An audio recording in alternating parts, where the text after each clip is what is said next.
Hey guys, welcome back to my YouTube channel. My name is Precious John and you can also call me PJ. I'm so happy to have you here. So please, if you're new here, subscribe to my channel, like my videos, and you can also turn on your post notifications so you get notified whenever I post a new video.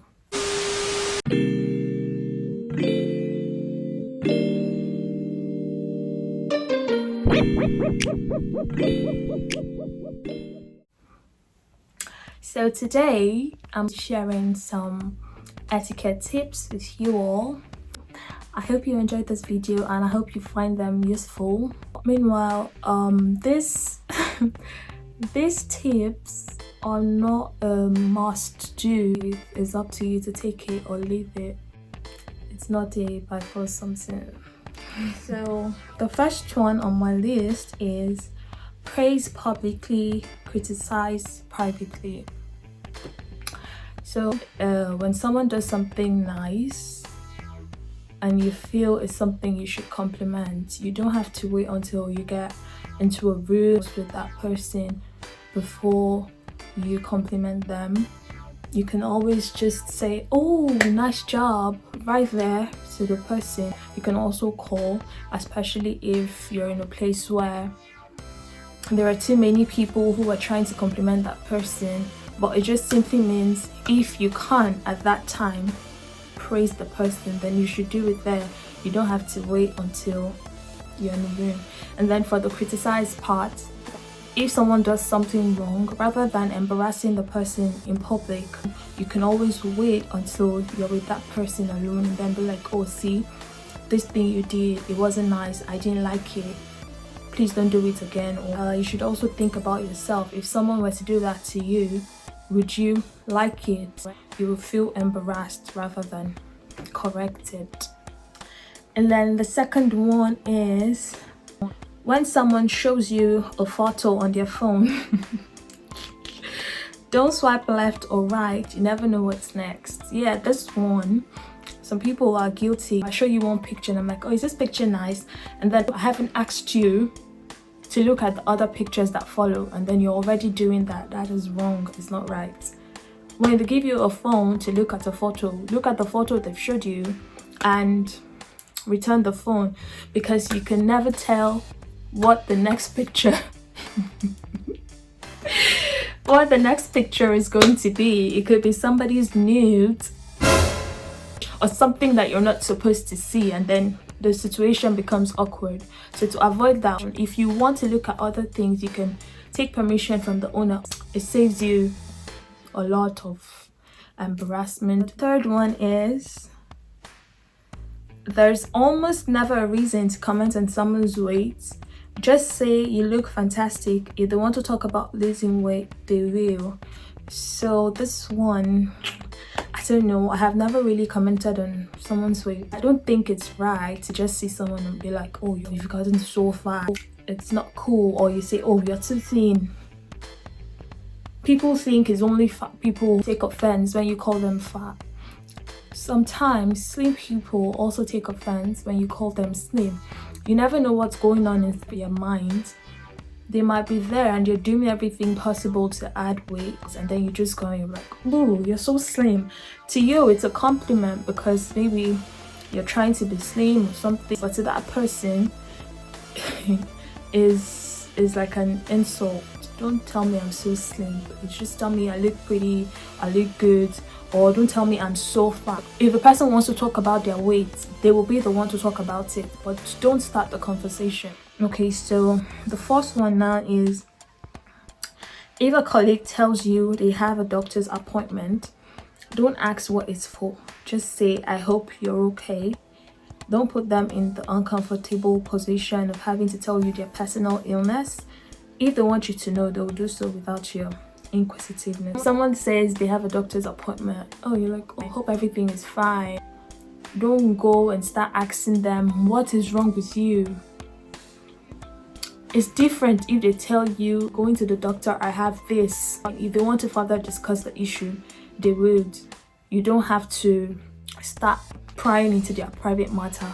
If you care so much, you can always call them up later and check up on them. without asking them what the issue is. If they want to talk about it, they will talk about it.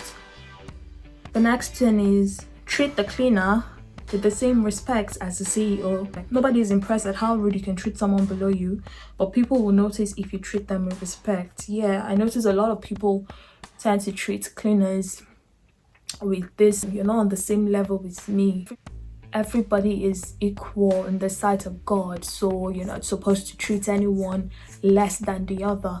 Because they're a cleaner today doesn't mean they can never be a CEO tomorrow. You never know what will happen. That person you're treating like a nobody will become somebody tomorrow, and then you look at yourself and you feel stupid.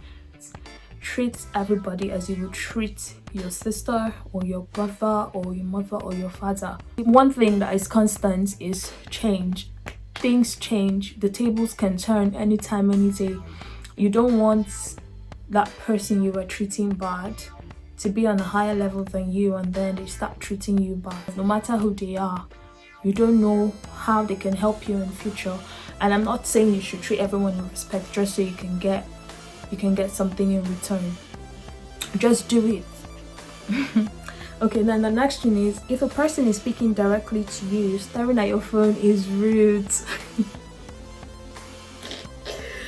Okay, so for this one, I'm guilty sometimes, not all the time do. And then sometimes I'm very conscious, because when someone is talking to me, I tend to not look at my phone because I feel it's rude. And then sometimes I cannot help myself. But it's rude.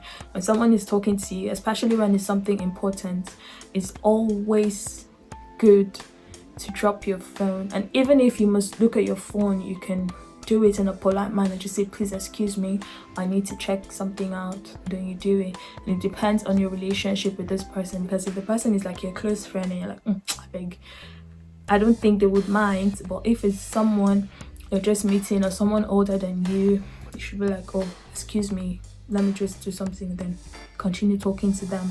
It's not going to kill you. So the next one is, never give advice until you're asked. I know many people will say, is that not what you're doing now? I'm not giving advice, so I'm just sharing etiquette tips with you guys. Is that advice? Anyway, never give advice until you're asked. Always wait for them to ask you. If someone is telling you about an issue that you're facing, something you're going through, if they don't ask you for your opinion, if they don't ask you to advise them, I think it's too forward for you to just be like, oh, I think you should do this, I think you should do that. Most times they just want to talk, they just want someone to talk to. It's not like they're really looking for someone to advise them. If they wanted your advice, they would ask you, please advise me, what should I do? Something like that. So keep your advice to yourself until you are asked. Okay, the next thing is, when meeting someone after a long time, unless they want to talk about it, don't ask them their age and salary. Okay, why would I meet somebody for the first time after a very long time and I'm like, oh, how much do you earn? How old are you? Like, there's many other things we could talk about now. Come on. Age and salary, really? How have you been? What's been happening? Is everything okay? Why would you just go to how much they earn? What are you going to use it to do? Are you trying to rob them? Don't ask your age, salary. Talk about other things. Okay, so the next one down here is mind your business. Unless anything involves you directly, just stay out of it. Okay, this one, I don't know what to say. Yeah, the best thing to do is mind your business, but at the same time, I don't know. There's so many factors involved in this particular one, because there are some things you'd see and you can't just walk away from. An older person is dragging a child and it looks like that child is crying out for help, or the child is acting like he or she doesn't know this person. In that situation, I wouldn't say mind your business, because it could be a kidnapper. And if it was your own child, you would want someone to come to the aid. So what you would do instead is maybe call the attention of the security in that area or police or something, but don't just look away. I don't know, it depends on the scenario though. Sometimes it's good to mind your business or avoid wahala. Never talk about your riches in the midst of the poor. Similarly, don't talk about your children in the midst of the barren, or talk about your spouses around those who don't have. Okay. I don't know, this one is somehow. If you say never boast, that's okay. Out of riches I can understand, but your children, to people who do not have, I can understand when you're saying don't talk about it too much. Maybe every little thing, like, oh, my child did this, oh, my child passed the exam, my child did, or my husband did, my husband that, my husband, you know, I get the drift. It'll make the person feel like, me, I don't have a husband, so you won't let me hear a word, or I don't have a child though. So, you know, be considerate about their own feeling. Try to lower the volume small. Nobody is saying don't be proud about your achievements in life and everything, but do not do it at the detriment of the other person's feelings. Don't try to hurt their feelings, or try not to talk about things that your child or your husband or your riches always come up in. I don't know if I've made any sense, but that's it for the etiquette tips. I really hope you guys enjoyed this video. You know, remember, subscribe to my channel. Thank you so much for watching. See you in my next one. Bye.